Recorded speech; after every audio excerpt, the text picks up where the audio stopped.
Hello friends, कैसे हैं आप लोग? आई होप कि आप लोग भी अच्छे होंगे। मैं भी एकदम ठीक हूँ। और जो मैं आज वीडियो लेके आई हूँ वो आप लोगों के लिए महत्वपूर्ण हो सकती है या फिर उनके लिए महत्वपूर्ण हो सकती है जो हमारे फ़ेवर में हैं, या उन लोगों के लिए हो सकती है जो चीज़ों को समझ चुके हैं। जिनको पता है कि यहाँ कहीं न कहीं सेंध तो लगाई गई है। बिना सेंध लगाए हम लोग बाहर नहीं हैं, हमसे कम वाले अंदर हैं। ये कुछ न कुछ तो हुआ है, और जो लोग सेंध लगाए हैं वो लोग एकदम परेशान हो गए हैं। मिर्ची उन्हीं को लग रही है कि जिनको इस बात का डर है कि कहीं चीज़ें सामने ना आ जाएँ। सामने तो चीज़ें आएँगी, आज नहीं तो कल, कल नहीं तो परसों। हाँ, इंतज़ार तो सब किसी को करना पड़ता है जब चीज़ें गलत होती हैं, और उसके लिए जब कोई आवाज़ उठाता उठाता है, सच के लिए आप लोगों ने देखा होगा, इतिहास उठा के देख लीजिए, जिसने भी सही चीज़ों के लिए आवाज़ उठाया, हमेशा उसकी टाँग खींचने लोग आ जाते हैं। तो हमारे भी वीडियो में कुछ ऐसा ही होता है, हमारे वीडियो में जो कमेंट्स किए जाते हैं, कुल मिला के इसलिए किए जाते हैं, और पर्सनली उनको भेजा जाता है कि जाके वीडियो में कमेंट करके आओ। अब वो आ जाते हैं, कमेंट करके चले जाते हैं। हालाँकि हम जब से वीडियो बना रहे हैं, तब से हमने चीज़ों को देखा है, बहुत सारे लोग हैं जो हमारी चीज़ों को समझे। हाँ, समय रहते उन लोगों ने हमारी चीज़ों को समझा, और आज मुझसे बहुत सारी लड़कियाँ जुड़ने के लिए तैयार हैं। वो मैं उन लड़कियों की बात कर रही हूँ जो डीबी दे रही हैं और जो दे चुकी हैं। उनको भी पता है कि वो उन्होंने कोई सेंध नहीं लगाया है, वो अपनी मेहनत से डीबी के लिए सेलेक्ट हुई हैं, और ऐसा ना हो कि कल को सेंध लगाने वाले लोग आगे निकल जाएँ और उन लोगों के साथ भी अन्याय हो। अन्याय तो सामने आएगा ही आएगा। अभी किसी को मेरी बात पे यकीन नहीं हो रहा, किसी को क्या, बहुत सारी लड़कियों को यकीन है। जिन लोगों को समझ में आ गया, अब वो हमारे वीडियो में आप लोग देखेंगे, ऐसा कोई कमेंट करके नहीं आते। डर और मिर्ची उसी को लग रही है कि जिन लोगों को पता है कि वो सेंध लगा के घुस गए हैं, ऐसा ना हो कि सारी चीज़ें सामने आ जाएँ। हालाँकि 2 या 3 लोगों का कमेंट्स आप लोगों ने देखा होगा, 2 लोगों का तो नाम याद हो गया है मुझे कमेंट देखते-देखते। एक क्या कहते हैं, रूबी गौतम हैं, आप लोग देखते होंगे, लिख के आता होगा, अगर किसी ने हमारे कमेंट्स से मतलब हमारे वीडियो में जो कमेंट्स किए गए हैं उसको आप लोगों ने रीड किया होगा, तो आप लोगों ने देखा होगा। और एक क्यूट कैट है। क्यूट कैट ने तो इतना हद कर दिया है, ये सब कहने की क्या ज़रूरत है भाई कि मैं अलग-अलग आईडी से अपनी वीडियो पे जाके कमेंट कर रही हूँ, रिप्लाई दे रही हूँ आप लोगों को। भाई ये करने की मुझे ज़रूरत नहीं, ये बहुत ही तुच्छ हरकत है। अगर ऐसी हरकत मैं करने लगूँगी तो आप में और हमारे में फ़र्क क्या रह जाएगा? और इतिहास उठा के देख लीजिए कि जहाँ-जहाँ सही के लिए आवाज़ उठाई गई है, सच की आवाज़ उठाई गई है, वहाँ लोग टाँग खींचने आ ही जाते हैं। क्योंकि टाँग खींचने वाले वही लोग होते हैं जिन्हें डर होता है। डर होता है कि कहीं ऐसा ना हो कि चीज़ें सामने आ जाएँ। मेरी किसी भी उस लड़की से या कैंडिडेट्स जो भी हमारे मुख्य सेविका भर्ती की हैं, जितनी भी महिलाओं ने एग्ज़ाम दिया है, चाहे उनका डीबी हुआ हो और चाहे ना हुआ, हमारी किसी से दुश्मनी नहीं है, और ना हमने किसी को लेके ऐसा कुछ वर्ड बोला है, और ना मैं ऐसा चाहती हूँ कि ये भर्ती डिले हो या मेरा नहीं हुआ है तो किसी का ना हो। ऐसी कोई भी भावना नहीं है मेरे अंदर, और जो चीज़ें मैं बता रही हूँ, यकीन करना ना करना आपके ऊपर है। और दूसरी बात कि जो बहनें डीबी करवा रही हैं, कुछ लोगों के साथ तो जो वहाँ पे बिहेव हुआ है ना, वो तक मुझे पता चला है। और जो स्टे लेके आके मेरे वीडियो में कमेंट करके चले जाते हैं कि स्टे हटवाने का टाइम आप कहाँ थी? अरे मैं कहीं पर भी रही हूँ, आप जब हमारे साथ गलत हुआ, हमारे साथ जुड़ी हुई लड़कियों के साथ गलत हुआ, तो मैं आगे आई हूँ।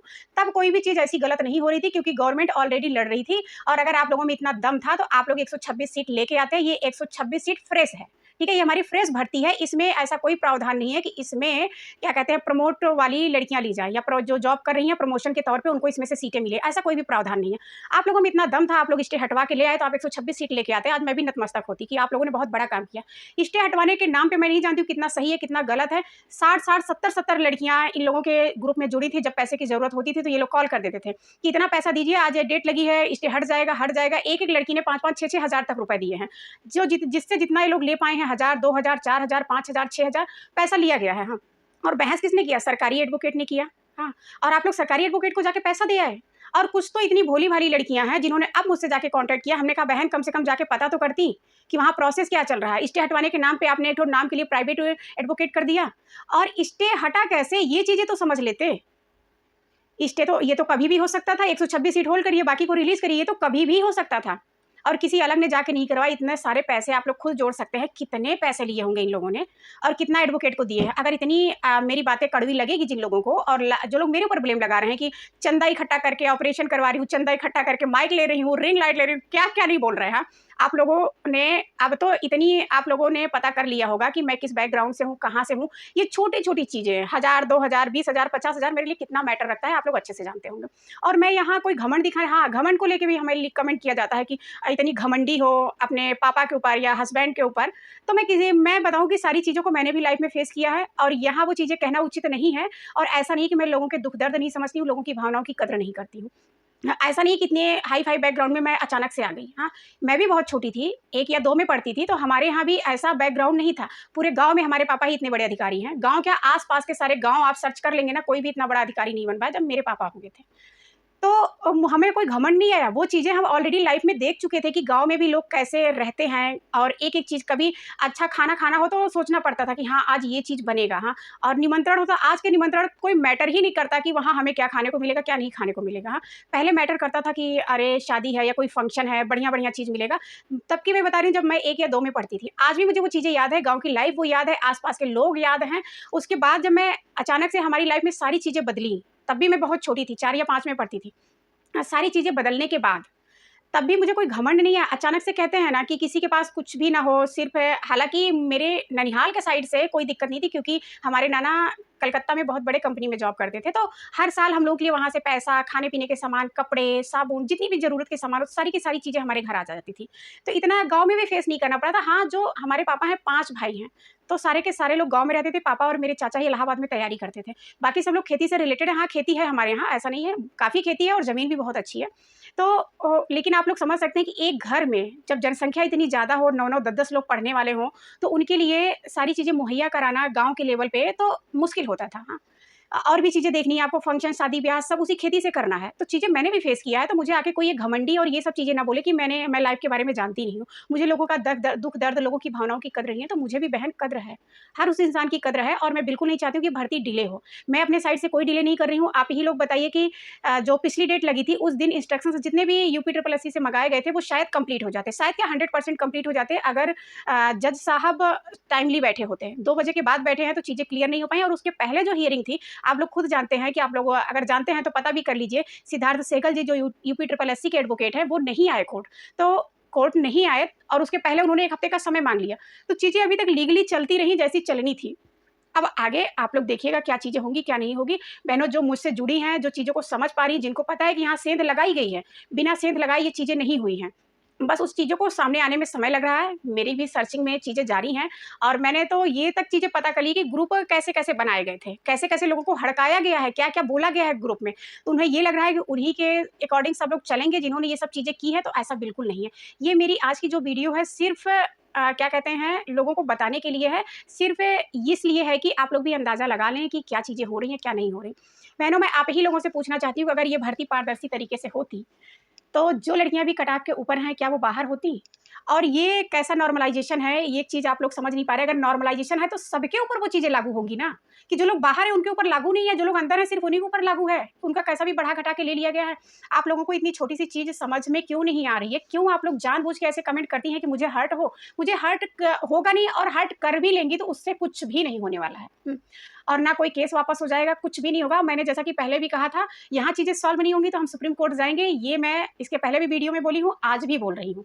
न्याय तो हम लेके रहेंगे क्योंकि ये हमारा अधिकार है, हमारे अधिकारों का हनन हुआ है, तो हम हमारे सपोर्ट में जितने भी लोग हैं, सबका मैं समर्थन चाहती हूँ और समर्थन मिलेगा भी। मुझे पूरा यकीन है कि गलत चीज़ों के लिए समर्थन मिलेगा। हाँ, ये बात है कि सही चीज़ के लिए आवाज़ लोग कम उठाते हैं, कभी-कभी उनके बैकग्राउंड आ जाते हैं सामने और कभी होती है कि फैमिली स्थिति आ जाती है, जो भी चीज़ें हैं। लेकिन हमारे साथ जो भी बहनें हैं, वो पर्याप्त हैं। तो इसके लिए आप लोगों को घबराने, परेशान होने की ज़रूरत नहीं है और आईसीडीएस वाले क्वेश्चन को लेके जो भी लड़कियाँ परेशान हैं, जैसा कि उन लोगों ने मुझे बोला कि दीदी ये क्या कहते हैं, उन्हीं को मार्क्स मिलेगा जो कोर्ट गए हैं। मैंने मैं बताऊँ ऐसा कोई प्रावधान नहीं है और ना हम लोगों ने उसमें ऐसा कुछ मेंशन करवाया है। हमारे जितने भी पॉइंट्स वहाँ नोट हुए हैं, किसी भी पॉइंट्स में ऐसा नहीं है कि हम लोग कोर्ट गए हैं तो हम ही को इस क्वेश्चन का लाभ दो, ऐसा बिल्कुल नहीं है क्योंकि हमारे साथ में जो लड़की है उसने भी इस क्वेश्चन पे ऑब्जेक्शन डाला था और यूपी ट्रिपल एससी ने आंसर चेंज नहीं किया है और उन्हीं के विभाग ने आरटीआई में जवाब दिया है कि 25वां दिन सही होगा।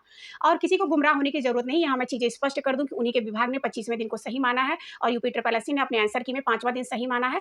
जबकि सही 25वां दिन है, तो 25वें दिन पे नंबर पाने का हर उस लड़की को अधिकार है जिसने इस भर्ती में एग्ज़ाम दिया है। तो अगर ऐसा नहीं होता है, मेबी 1% मान लीजिए, ऐसा नहीं होता है कि जो लड़कियाँ कोर्ट गई सिर्फ़ उन्हीं को मार्क्स मिले, तो आप लोग अपनी आवाज़ उठाइए, आगे आइए, यहाँ पॉइंट्स में चीज़ें डिफरेंट हो जाती हैं। कितना रिज़ल्ट में फ़र्क पड़ जाता है और आप लड़कियाँ जो आप लोगों ने डीबी दिया है, जिनके भी क्वेश्चन सही हैं, अगर ये जैसे भी मैटर क्लियर हो जाएगा कि जो लड़कियाँ कोर्ट गई बस उन्हीं को बेनिफिट देना है, तो आप लोग इस क्वेश्चन के लिए प्लीज़ आगे आएँ और आप लोग अपना अधिकार लें। इस पे आपका अधिकार है क्योंकि आपने सही क्वेश्चन अटेंड किया, क्वेश्चन भी बिल्कुल सही था, ऑप्शन भी बिल्कुल सही था क्योंकि ऑप्शन एक ही सही है, 25वां दिन सही है, 25वें दिन पे विभाग ने अपने आरटीआई में मुहर लगा दिया है कि 25वां दिन ही सही है। तो हर हाल में समझ लीजिए कि जब विभाग ने इसका जवाब दे दिया है, तो इसको कोई भी नहीं झुठला सकता है। और इसी तरह से जो भी अपडेट रहेगी मैं आप लोगों को देती रहूँगी। हाँ, संयुक्त परिवार वाले क्वेश्चन पे लेके लोगों ने लंबा-चौड़ा डिफाइन करके मुझे भेजा है। तो ठीक है, इरावती कर्वे जी की बुक कोर्ट में पेश होगी, अगर चीज़ें सही होंगी, तो खुद आयोग समझेगा उसको क्या करना है, क्या नहीं करना है। और सबसे बड़ी बात कि कोर्ट में ये चीज़ है ना, तो कोर्ट डिसाइड करेगा कि इसका आंसर क्या सही होगा, क्या नहीं होगा। इरावती कर्वे जी की बुक को हमने सही से डिफाइन किया है कि आपने सही से डिफाइन किया है कि आपने एनसीईआरटी की बुक लगाया है। आप अपनी कोशिश करिए बहनों, किसी से मेरी शिकायत नहीं है। आप लोगों को लगता है कि मैंने जो प्रूफ दिखाया है वो गलत है, इरावती कर्वे ने एनसीईआरटी की बुक में ऐसा नहीं ऐसा बताया, तो आप भी अपनी कोशिश करिए, आप भी ले जाके चीज़ों को प्रस्तुत करिए। हाँ, अगर इसका आंसर बदलेगा तो रिजल्ट बदलेगा, अगर विस्तृत परिवार होगा। कायदे में हम लोगों ने जिस हिसाब से सोशियोलॉजी में पढ़ा है, एमए जो लड़कियां भी की होंगी सोशियोलॉजी से, वो भी अच्छे से जानती होंगी कि किस हद तक वहाँ पे किस हद तक चीज़ें डिफाइन की गई, छोटी-छोटी चीज़ें कितनी बड़ी करके डिफाइन की गई हैं। तो उसके अकॉर्डिंग मुझे भी विस्तृत परिवार समझ में आया, और हम लोगों ने जो लगाया है उस मैटर के अकॉर्डिंग विस्तृत परिवार समझ में आया। और जो लड़की का नाम मैं नहीं लूँगी, जो कोर्ट में ये मैटर उन्होंने इस क्वेश्चन को डाला है, उनके अकॉर्डिंग भी विस्तृत परिवार सही है। अब देखना ये है कि कोर्ट का डिसीजन क्या होता है। बिना कोर्ट के डिसीजन के मैं नहीं कह सकती अरे मैं जीत गई। और हाँ, जीतने और हारने की भी बातें आती हैं। लोग कहते हैं मुँह की खाओगी, लेखपाल में देख लो क्या हुआ, मुँह के खाए लोग। हाँ, तो बहनों ये लेखपाल की भर्ती नहीं है। लेखपाल भर्ती में क्या हुआ, क्या नहीं हुआ मैं नहीं जानती, क्योंकि मैंने नहीं दिया है। तो वो मेरे लिए मैटर नहीं करता, कोई मुँह की खा रहा, क्या कर रहा, लेकिन उसमें क्या चीज़ें हुई हैं वो जग ज़ाहिर है। सभी कॉम्पिटिशन का एक-एक बच्चा जानता है, जिसने जिसने लेखपाल का एग्ज़ाम दिया है, वो अच्छे से जानता है कि वहाँ चीज़ें कितनी सही हुई है, कितनी नहीं हुई है। इसका ये मतलब नहीं है कि हर भर्ती में हम मुँह बंद करके बैठ जाएँ। हर भर्ती लेखपाल जैसी पूरी हो उसका हम इंतज़ार करें, बिल्कुल नहीं इंतज़ार करेंगे। और जो सही गलत की बातें करते हैं, जो ये चीज़ बोल रहे हैं कि मुँह की खाओगी या फिर तुम्हारी हार होगी, तो हार और जीत से हमें डर नहीं लगता। अगर हम जीत जाएँगे तो हमारी जीत है ही, अगर हम हार गए ना तब भी हमारी जीत है। क्योंकि हम सच के लिए लड़े हैं, सच को हमने वहाँ साबित किया, सच का हमने प्रूफ दिया है। हाँ, जब कोर्ट में इन सब चीज़ों पे बहस हो जाएगी ना, हमारा मैटर यहाँ से क्लियर नहीं होगा, हमारा मैटर खारिज होगा या डिस्पोज़ होगा, जो भी चीज़ें होंगी, नथिंग, बिल्कुल भी मेरे लिए कोई भी मैटर नहीं करता है, ठीक है? तो वो चीज़ें हम आगे लेके जाएँगे और सुप्रीम कोर्ट तक जाएँगे, देखते हैं सुप्रीम कोर्ट का क्या डिसीजन होता है। और सुप्रीम कोर्ट से भी अगर हम हार गए बहनों, तो हम मुँह छुपाने नहीं आएँगे, हाँ, क्योंकि चीज़ें गलत हुई हैं तब तक साबित कर दूँगी मैं, ठीक है? और जो लोगों को लग रहा है ना कि अपना वीडियो बनाना बंद कर दोगे, अरे ये क्या कहते हैं, फालतू की वीडियो लेके आ जाती हैं, तो बहनों मेरा उनसे हाथ जोड़ के विनम्र निवेदन है कि प्लीज़ आप मेरा वीडियो ना देखें, अपना टाइम बेकार ना करें। वीडियो तो मैं अब डेली लेके आऊँगी। मुख्य सेविका भर्ती से रिलेटेड कोई भी न्यूज़ नहीं होगी, तब भी मैं लेके आऊँगी, क्योंकि आप लोगों ने ऐसा कमेंट्स किया है कि मैं उसी के अकॉर्डिंग काम कर रही हूँ, ठीक है? मैं डेली वीडियो लेके आऊँगी, आप मत देखिए। अगर गलती से भी मेरा चैनल सब्सक्राइब किया हो तो अनसब्सक्राइब कर दीजिए। और मेरे पास जैसा मैंने बताया कि कोर्ट से रिलेटेड कोई इन्फॉर्मेशन नहीं होगी ना, तो मैं डेली अपना ब्लॉग लेके आऊँगी। कुछ तो लेके आऊँगी, पर ज़रूर लेके आऊँगी। हाँ, कभी कोई ऐसी प्रॉब्लम हुई, पॉसिबल नहीं हुआ, तो भले मैं डेली वीडियो लेके आऊँगी। आप लोगों को जितना कमेंट करना, आके भर-भर के कमेंट करिए। जो मर्ज़ी वो लिखिए, आप बिल्कुल फ्री हैं, आपको भी फ्रीडम है, मुझे भी फ्रीडम है। मेरी जो मर्ज़ी होगी वो मैं बोलूँगी। और जो आप लोगों को लग रहा है कि यूपी ट्रिपल एससी मुझे डीबार कर देगा, बिल्कुल करवा दीजिए। मुझे कोई एग्ज़ाम नहीं देने दिया जाएगा, बिल्कुल करवा दीजिए। हाँ, आप लोग जहाँ तक पहुँच सकते हैं। जितनी धमकी देनी है, जितने कमेंट्स करने हैं, बिल्कुल करिए। नंबर ऑलरेडी मैंने बता रखा है। कॉल करके आप अपनी भड़ास उतार सकते हैं, कॉल करके मुझे धमकी दे सकते हैं, कमेंट करके कर दे सकते हैं। हाँ, फिर से मैं कहूँगी कि जो लोग क्वेश्चन के लिए परेशान हैं, अभी परेशान मत होइए। 1 या 2 दिन में मैं वीडियो लेके आऊँगी। जिन लोगों को लग रहा है कि आईसीडीएस के लिए हमें भी याची बनना है, हमें भी रिट डालनी है, तो बहनों परेशान मत होइए। अगर ये कंडीशन आती है, तो मैं 1 से 2 दिन में पूरी चीज़ें क्लियर करके आप लोगों को बताऊँगी। तो आप लोग खुद जाके एडवोकेट से मिल सकते हैं, चाहे आप लोगों की जो मर्ज़ी हो, जिस एडवोकेट को करना हो आप लोग कर सकते हैं। हाँ, सारे डॉक्यूमेंट सब चीज़ें मैं प्रोसेस जो कुछ होगा मैं बता दूँगी। अगर आप लोग नहीं कर सकते, मेरे माध्यम से जुड़ना चाहते हैं, तो भी आप लोग बताइएगा, तब भी मैं आप लोगों का करवा दूँगी। मैं भले ही पंजाब में हूँ, मैं नहीं पहुँचूँगी, लेकिन तब भी आप लोगों का काम उतनी ईमानदारी से होगा जितनी मेरे रहने पे होगा। और अगर आप लोगों को मेरे ऊपर ट्रस्ट है, तो आप लोग चीज़ों को आगे देखेंगे कि आप लोगों का भरोसा कभी नहीं टूटेगा। जो भरोसा आप लोगों ने बनाया है वो बना के रखिए। और मैं आपके और अपने हक के लिए लड़ रही हूँ, अब वो मैं लड़ती रहूँगी तब तक जब तक कि न्याय नहीं मिल जाता। हाँ। तो चलिए इसी के साथ अपना वीडियो एंड करती हूँ, क्योंकि ऐसी कुछ इम्पोर्टेंट स्पेशल न्यूज़ नहीं है। बाकी मंडे या ट्यूसडे में आपको चीज़ें पता चल जाएगी। बहुत इंपॉर्टेंट चीज़ें होने वाली है बहुत जल्द, बस थोड़ा-सा समय का इंतज़ार कर लीजिए। फिर मिलती हूँ नेक्स्ट वीडियो के में, तब तक के लिए आप लोग भी अपना ध्यान रखें। Bye bye, take care.